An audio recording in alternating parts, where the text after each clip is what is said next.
Hello, and welcome to today's discussion with Sofia Androgue, partner at Diamond McCarthy LLP. She is one of the 2021 Global Leaders of Influence, recognized by the World Affairs Council of Greater Houston. I am Miriam Maldonado, CEO of the World Affairs Council of Houston, and we are so thrilled that you all could join us today and join us in recognizing Ms. Sofia Androgue. Ms. Sofia, thank you for joining us today. Absolutely. Thank you very much. Honored to be here. As many of you may know, the World Affairs Council is dedicated to global education and honoring those in our community who have done outstanding international work that impacts us here in the Houston community. And Sofia is one of those individuals. And we're so recognized to honor her at our International Citizens of the Year luncheon, along with our international citizens, Al and Starley Sykes, who will be recognized there as well. We are going to be recognizing our 2021 Global Leaders of Influence at this luncheon, and to register for this, you can go to our website at wachhouston.org. Now, it's my honor to really introduce you properly, Sofia. I have been a fan for many years and I've seen you in the community, but let me highlight a little bit of your career path and your so many accomplishments. Sofia is a native of Argentina and counsel for over 25 years. She's a trial partner with Diamond McCarthy and a national business litigation and insolvency boutique. And she represents diverse clients in all industries, ranging from entrepreneurs to multinational conglomerates in worldwide business holdings. Handling matters arising in Buenos Aires, Mexico City, Puerto Rico, and of course, Texas, she serves as an advocate and a facilitator, resolving so many issues from the simplest to the complex. She's a former University of Houston Law Center adjunct law professor and is a frequent speaker and published over 120 publications. So many amazing achievements you've had in your career, Sofia, so far, such as the Greater Houston Women's Chamber Hall of Fame, a Houston Chronicle Texas legend, one of the most 25 US most influential Hispanic lawyers and top Latino partners in the US, the Helping Hands Humanitarian Award honoree, a National Diversity Council Most Powerful and Influential Women of Texas, a Texas super lawyer, a University of Houston Law Center Immigration Clinic Arrival Awards honoree, an Outstanding American Texan and Houstonian by the US, Texas, and Houston JCs, just to name a few, and I'm sure I've missed a whole page. She also serves the city, appointed by the mayor of Houston and the Houston City Council on Houston First Corporation's Board of Directors and the Mayor's Hispanic Advisory Board. She's an alumna of Harvard Business School and co-host and co-producer of Latino Voices Smart Talk. And I am just honored and thrilled to have Sofia, having you join us and the World Affairs Council in our programming today. Welcome. Well, how incredible, and thank you very much. I'm the one that's honored and humbled. I have gone as an active participant, always taking copious notes to your luncheons and your events. And really, obviously, I've seen a litany of amazing people. I have to confess, some of the women, particularly our past senator of the great state of Texas, among others, and others that the Secretary of the United Nations, and many other palpable opportunities. So I'm honored and humbled and really commend you for what you do, because to me, I do think it is about global affairs, especially in 2021. It is absolutely always about education and about having people come together, ideally in a bipartisan setting. So from my perspective, you advocate for and lead in all the platitudes that I care deeply about. So at the outset, I just want to say thank you, and honored and humbled to be here. Well, Sofia, you've tried a variety of cases, and I know that there are so many in your background. Are there any maybe internationally focused that come to mind that you feel might be relevant to our audience today? Absolutely. And I'll say very big picture. I'll say that, and then I'll give a little bit perspective of what's happened to outright litigation. So over the years, And I'll give two examples I think that are indicative of my interest and where my heart lies, because I obviously care deeply about the finances that people work hard and earn and do, and perhaps sometimes dissolve. And what's the impetus and what happened? One such example is called the Inverworld litigation. It actually grew out of Mexico City, very much commensurate of the Stanford financial Ponzi scheme. This person lived in San Antonio ultimately, but it was all involving, he was a Mexican citizen initially, and involved primarily Mexican investors and others. And what transpired is it all started beautifully, and you could invest, and ostensibly you could pick your appetite for risk. But at the end of the day, I had my money and you had your money. But if there was a little bit of an oops, what may happen is instead of Sofia getting to keep her money, Marianne was asking for hers. So we would just borrow Sofia's, give it to Marianne, but never share with anyone what was transpiring. So very large fraud, almost $500 million. And that was one of the cases I worked on. And I will say the following, and as I speak later, just in lessons learned, I am an immigrant of Argentina. My name is Sofia Androgue, inordinately difficult to pronounce, but I've always stuck with it. And with it, the opportunity to try to stay engaged, speaking Spanish, and those opportunities help me. Another case, but what's interesting about this one, really tugged at my social consciousness, I would say strings, was a case involving foreign banana workers, from Costa Rica, from the Philippines, Burkina Faso, and other places. And what transpired, there had been a nematicide, which is in essence an insecticide for nematodes, which are worms that grow on banana trees. And what transpired is that nematicide or pesticide had been banned in the United States by a litany of, it was made by a corporation, which I will not share the name, and it was utilized, etc. And what transpired is it was incredibly effective, but so effective at certain dosages could cause a male sterility or infertility. So what transpired is it was initially used in the United States. It was banned in the United States, but then a litany of extra shipments were sent abroad. And I represented 25,000 plus banana workers in that journey. That's just as an example of, obviously these are bigger cases. I've done much simpler cases in that you will have someone that has an issue. They've purchased something that involves an Italian resident and someone here, and there's a dispute and it has to be resolved. I also represented a cosmetic manufacturer, a brilliant physicist who wanted to utilize a glue in Thailand, and there was an FDA type issue. So I've been inordinately fortunate in that, because obviously, like you, giving you at the helm of what you are, I am curious about humanity. I like to get engaged in as international of an opportunity or as expansive of an opportunity as possible. It has led to some interesting cases. I will say, though, what I alluded to at the beginning, the crux of the work we do as lawyers, it's really to advise, assess a situation, and in essence, try to ensure we can de-escalate, because it is time consuming, it is expensive, and more often than not, it doesn't inure to anyone's benefit that it go forward.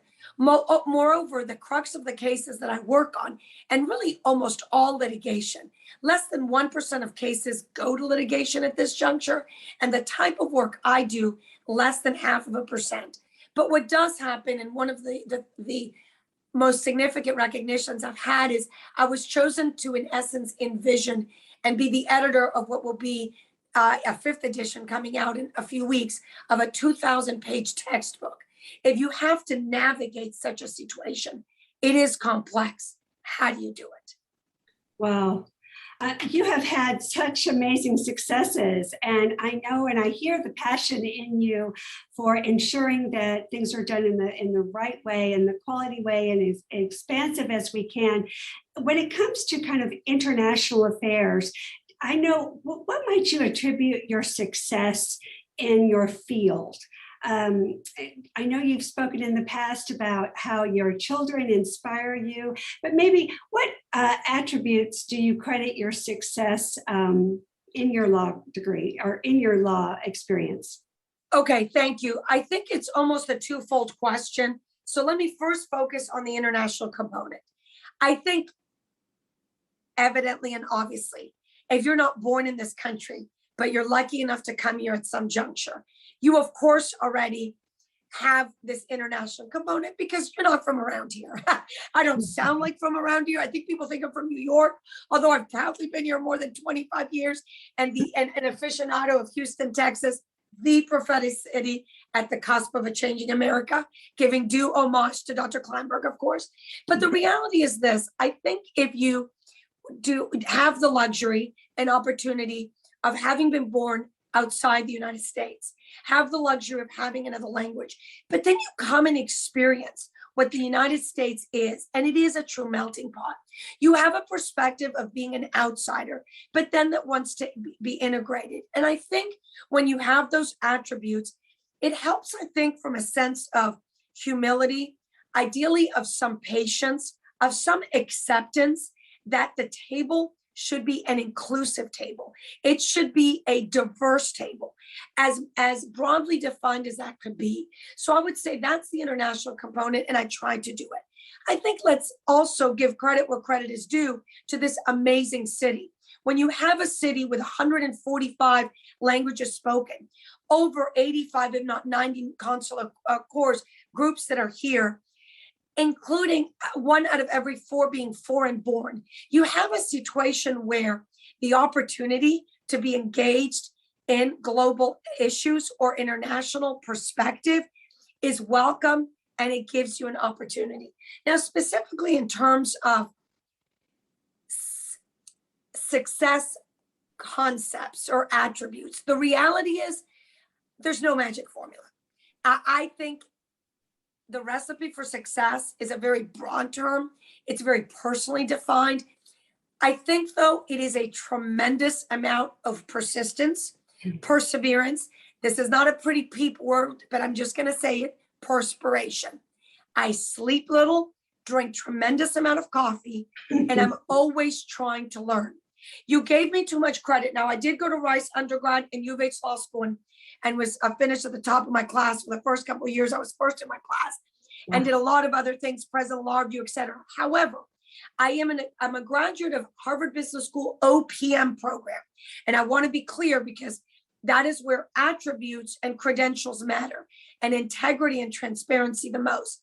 So I am a graduate. I'm an alumni of Harvard Business School, but as an HBS OPM. But even there, giving you the international flavor, there was 165 in our class, 22 countries represented. I was one of only 12 women, and the first woman in then 37-year history. I think there's been at least one more, maybe only one, to be chosen as the graduation speaker. And I'm also president of the class. But so I wanted to clarify that because that's important. But that journey is about persistence, about perseverance, perspiration. It is also, I will say, about passion.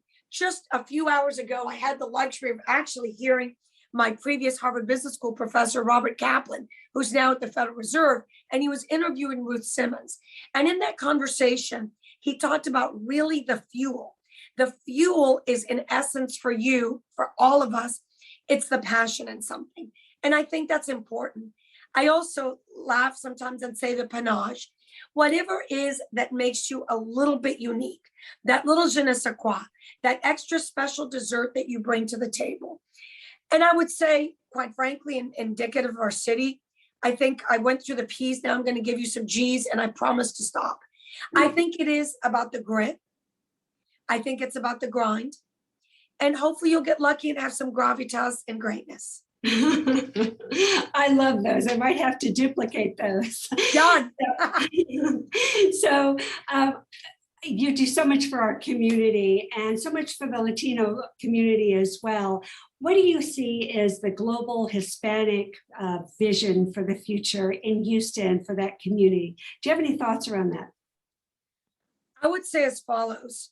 The reality is, whether it's for the Hispanic community or all of our community, we need to, for a moment, just step back and be cognizant of the unprecedented, transformative, draconian, and a litany of other word choices that could be utilized for COVID-19.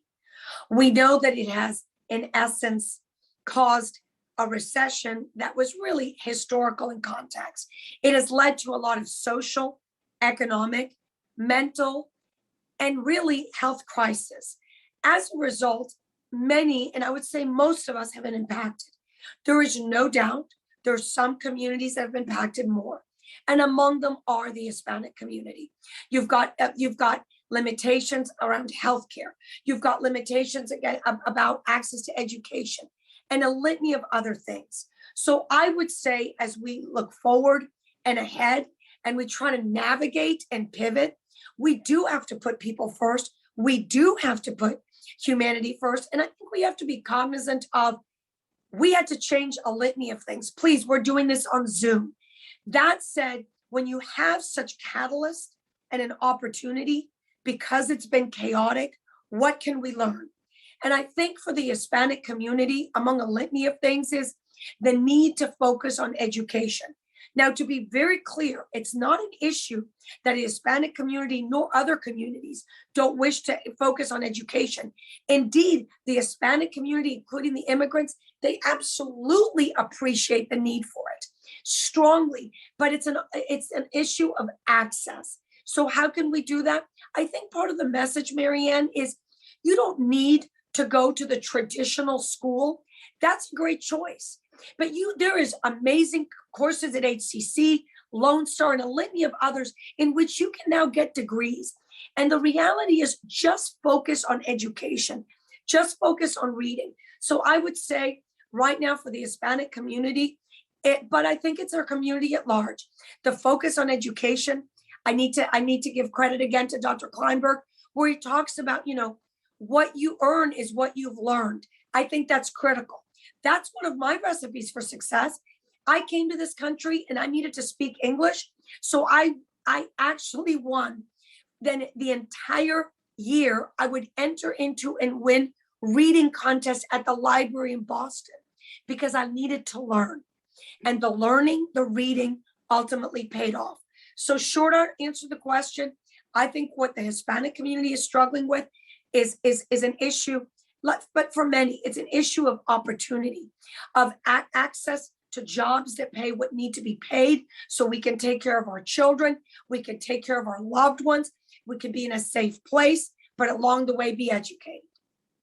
How inspiring, Sophia. Thank you. We are honored to have you as one of our global leaders of influence and as an organization focused on global education. Wow, that just fed right into go and watch one of our programs if you haven't already. Get educated, stay educated, especially now in what happens in and around the world. Sophia, any closing comments you might share, maybe with our members or with our students?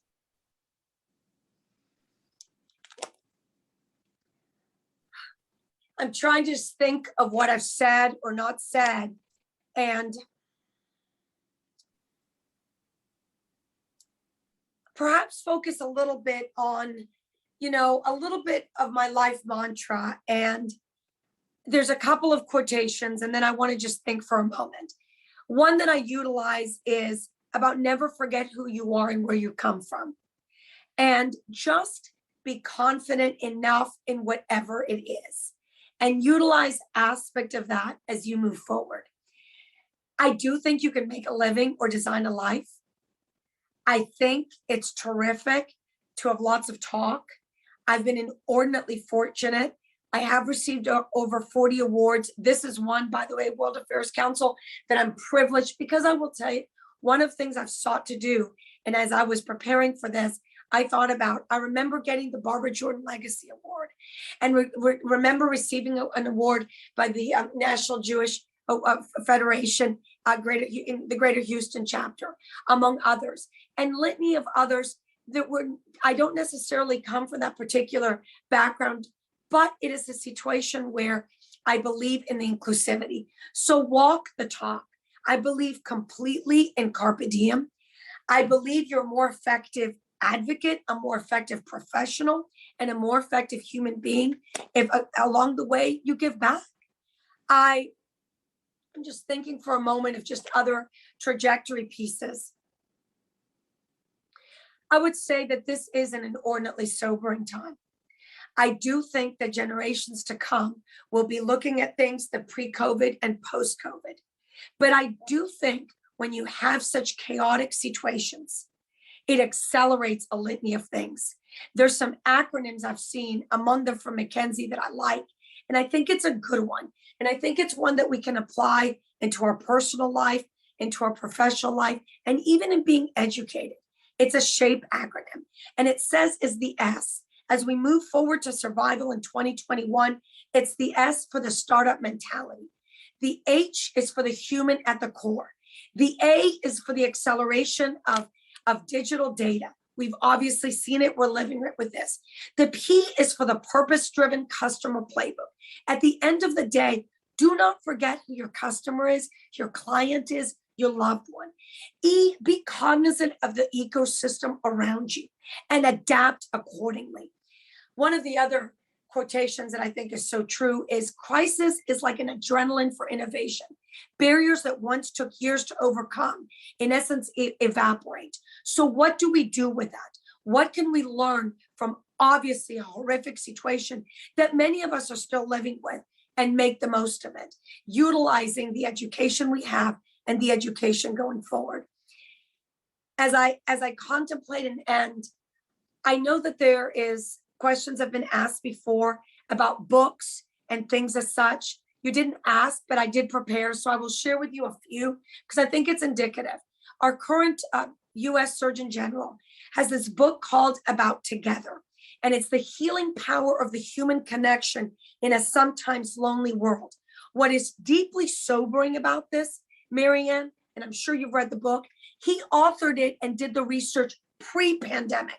So query, if there was this concern about humanity and a lack of connectivity, how about after 18 months staring at Zooms?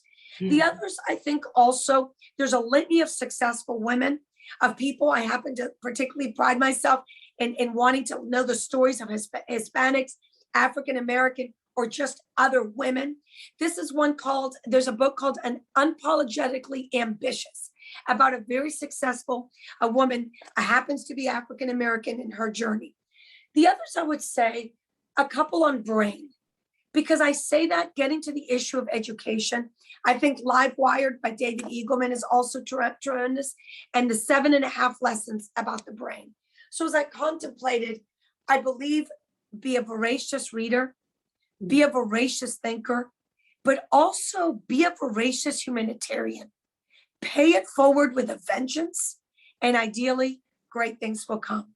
I'm honored and humbled, particularly as we are about to experience a very momentous, difficult time come September 11th.